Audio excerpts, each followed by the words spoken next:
લક્ષ્ય ન્યૂઝ, એક નજર, એક લક્ષ્ય. સુરેન્દ્રનગર શહેરમાં ઇલેક્ટ્રિકલ ફાયર સેફટી પર સેન્સિટાઇઝેશન પ્રોગ્રામ અને સ્ટેક હોલ્ડર કન્સલ્ટેશન વર્કશોપ યોજાયો.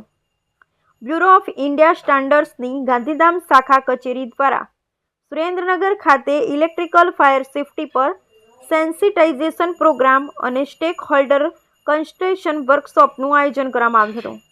વર્કશોપમાં ઉદ્યોગના પ્રતિનિધિઓ, વિવિધ વિભાગો, Jhalawad chamber of commerce, Wadhwan industries association, PGVCL વિભાગ, માર્ગ અને સલામતી વિભાગ, વિવિધ શાળાના આચાર્યો અને શિક્ષકો અને અન્ય હોદ્દેદારોએ હાજરી આપી હતી.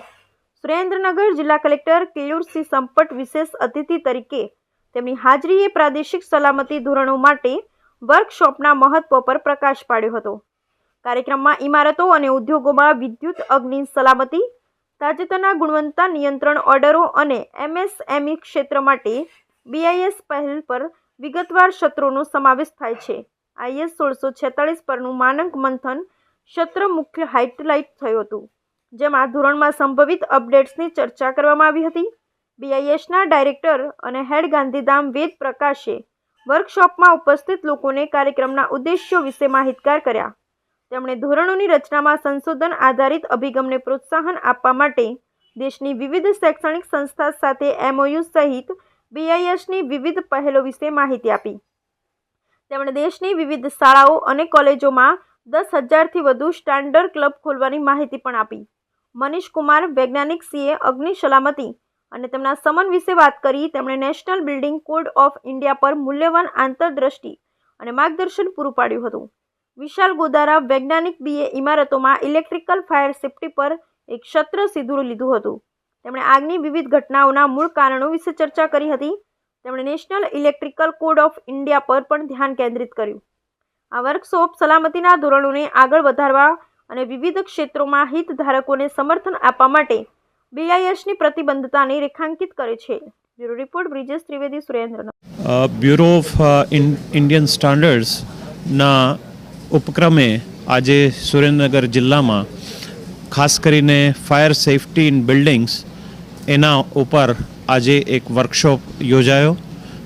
એમાં ખાસ કરીને આપણા બધા જ ઉદ્યોગ ગૃહના પ્રતિનિધિઓ, સ્કૂલના પ્રતિનિધિઓ, આપણા અધિકારીશ્રીઓ અને ગણમાન્ય નાગરિકો ઉપસ્થિત રહ્યા, મોટી સંખ્યામાં ઉપસ્થિત રહ્યા. અને આ કાર્યશાળામાં ખાસ કરીને જે ફાયર સેફટી એના સંબંધે ખૂબ ગહનતાથી ઘણા બધા વિષયો પ્રસ્તુત કરવામાં આવ્યા. અને ખાસ કરીને આ ફાયર સેફટીની જે વ્યવસ્થા એ કેવી રીતે ઇન્સ્ટોલ કરવી અને એનું શું મહત્ત્વ છે એને ખૂબ સારી રીતે સમજાવવામાં આવ્યું. गांधीधाम शाखा कार्यालय भारतीय मानक ब्यूरो ने electrical fire safety in buildings के ऊपर ये एक सेमिनार आयोजन किया था. ये प्रोग्राम हमने किया है और इसका मुख्य उद्देश्य था कि जो हमारे स्टेक होल्डर्स हैं उन तक ये इन्फॉर्मेशन पहुंचाना कि इलेक्ट्रिकल फायर सेफ्टी को लेके हमारे ऑलरेडी स्टैंडर्ड्स अवेलेबल हैं और उसकी जानकारी वहाँ तक पहुंचनी चाहिए ताकि उसका वहाँ पे सदुपयोग हो. जब बिल्डिंग का कंस्ट्रक्शन होता है तो उसमें जो इलेक्ट्रिकल फायर सेफ्टी को लेके जिन चीज़ों का ध्यान रखा जाना चाहिए वो उनको मालूम हो ताकि बिल्डिंग जो है सेफ़ बने. और उसके लिए national building code of India और national electric code of India already available हैं, उसके बारे में भी हमने जानकारी दी. इसके अलावा स्टेक होल्डर कंसल्टेशन हम लोग करते हैं जिसे मानक मंथन हम लोग बोलते हैं. तो उसमें हम IS 1646 जो है स्टैंडर्ड हमने आज चुना था, जो कि इलेक्ट्रिकल फायर सेफ्टी के ऊपर ही स्टैंडर्ड है और उस स्टैंडर्ड को हमने डिटेल में डिस्कशन किया है. तो उसको ध्यान में रखते हुए हमने ये प्रोग्राम आज यहाँ पे आयोजित किया था और इसमें करीब 120 लोगों ने यहाँ पे पार्टिसिपेट किया है अलग अलग जगह से.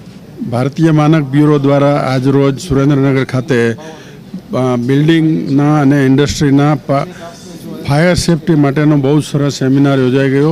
અને બિલ્ડિંગ અને ઇન્ડસ્ટ્રીને શું શું સાધનો રાખવા જોઈએ, કઈ ટાઈપનું વાયરિંગ કરવું જોઈએ, કઈ ટાઈપના બધા ઇન્સ્ટ્રુમેન્ટનું ધ્યાન રાખવું જોઈએ, ફાયર એક્સટિંગ્યુશર રાખવા, કેટલા રાખવા, કઈ પ્રકારના રાખવા, ફાયર હાઇડ્રન્ટ વિશે બહુ સારી સમજ આપી, વાયરિંગ વિશે બહુ સારી સમજ આપી, ઇલેક્ટ્રિકલ મોટરોને કઈ રીતે ઉપયોગ કરવો, બધા જનરેટર વગેરે સાધનોનો કઈ રીતે ઉપયોગ કરવો, બહુ વિગતવાર ડિટેલમાં બધું આ વર્કશોપમાં સમજાવવામાં આવ્યું હતું બધાને. અને એનાથી બધા ઇન્ડસ્ટ્રીવાળાને બિલ્ડિંગવાળાને અને કોમર્શિયલ બિલ્ડિંગવાળાને બહુ જ મોટો ફાયદો થાય એવું છે. અને આ રીતે આપણે આગળ ઉપર ક્યારે પણ દુર્ઘટના આગની જે બને છે એ રોકવાની જાગૃતતા બહુ જ આવશે નાગરિકોમાં અને ઇન્ડસ્ટ્રીયલિસ્ટમાં અને બાકી કોમર્શિયલ બિલ્ડિંગના ઓનરોમાં, હોટલોમાં વગેરે જગ્યાએ. એટલે આવા સેમિનાર ભારતીય માનક બ્યુરો દ્વારા જે થાય છે અને થયો છે આજે એ બહુ સરસ અને સફળ છે.